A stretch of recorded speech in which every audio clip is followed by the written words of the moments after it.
Video game controllers are more than just tools. They are the bridge between you and the digital worlds you love. From clunky joysticks to sleek motion-sensing wonders, how did we get here? Let us dive into the fascinating evolution of video game controllers and uncover how they shaped the way we play. Welcome back to Objectified, the channel where we explore the stories behind the objects that define our world.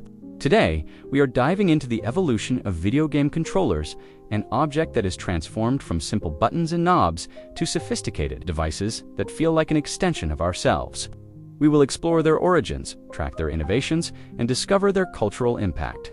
Plus, we have some surprising facts that will make you see your controller in a whole new light.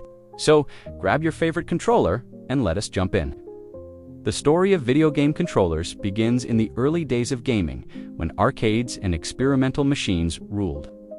In 1962, the world's first known video game controller appeared with Spacebar. A game developed at MIT, players used toggle switches and buttons on a PDP-1 computer to control spaceships. These were not controllers as we know them, just basic inputs for a niche audience of tech enthusiasts. Fast forward to 1972, when the Magnavox Odyssey, the first home gaming console, hit the scene. Its controllers were simple rectangular boxes with knobs to move a dot on the screen. No buttons, no joysticks, just analog dials. It was primitive, but it laid the groundwork for what was to come.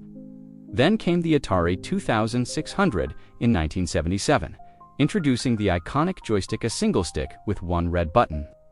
This design became synonymous with gaming in the late 1970s and early 1980s, offering players a tactile way to navigate games like Pac-Man and Space Invaders. The joystick was intuitive, but it was just the beginning. As gaming grew, so did the need for more versatile controllers. In 1983, Nintendo's Famicom, known as the NES in the West, introduced the gamepad, a flat, rectangular device with a directional pad, or D-pad, to action buttons and start and select buttons.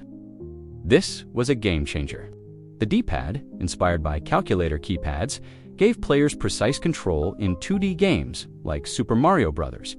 Its ergonomic design set the standard for future controllers. The 1990s brought a controller arms race. Sega's Genesis controller in 1989 added a third action button and a curved design for better grip. Sony's PlayStation in 1994 took it further with the DualShock controller, introducing dual analog sticks and vibration feedback. Those analog sticks allowed for smoother 3D movement in games like Tomb Raider, while vibration added immersion, making explosions and crashes feel real.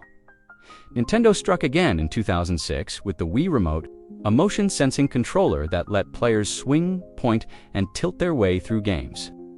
The Wii made gaming accessible to everyone. Grandparents were bowling in their living rooms.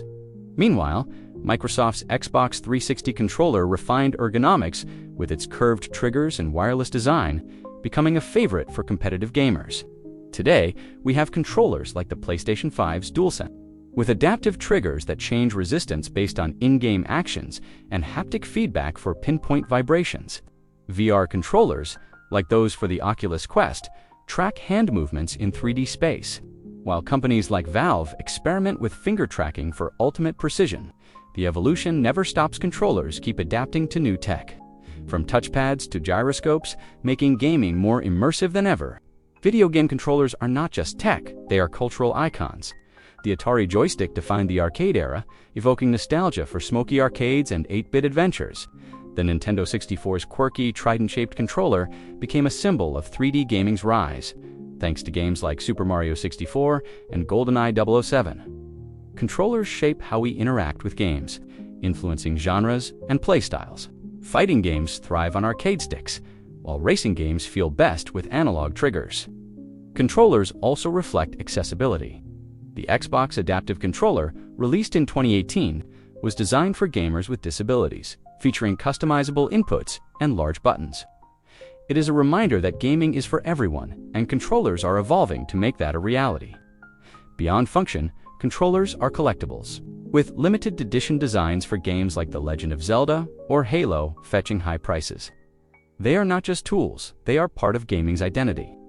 Here are some wild facts about video game controllers you might not know. Did you know the original PlayStation controller had no analog sticks? Sony added them in 1997 after players struggled with 3D games. Or that the Nintendo 64 controller SOD shape was designed to support multiple grip styles for different games. Ever wonder why the Xbox controller is so big? It was nicknamed the Duke because early testers thought it felt like holding a burger. Speaking of quirky designs, the Dreamcast controller had a built-in screen for minigames, a feature way ahead of its time. And here is a weird one. The GameCube S-Wavebird was one of the first wireless controllers, but it used infrared, meaning you had to point it at the console to work. Who knew controllers had so many secrets? From toggle switches to motion-sensing wands, video game controllers have come a long way. They have shaped how we play, pushed technological boundaries, and become cultural touchstones. Each new design builds on the last, making gaming more intuitive, inclusive, and immersive. As we look to the future, maybe brain-computer interfaces or holographic controls, who knows what is next? One thing is certain, controllers will keep evolving, just like the games we love. What is your favorite video game controller of all time? Drop it in the comments and let us know why it holds a special place in your heart. If you enjoyed this deep dive, give this video a thumbs up, subscribe to Objectified, and hit that notification bell so you never miss an episode. Thanks for joining us on Objectified, where we uncover the stories behind the objects that shape our lives. Until next time, keep gaming, keep exploring, and we will see you in the next video.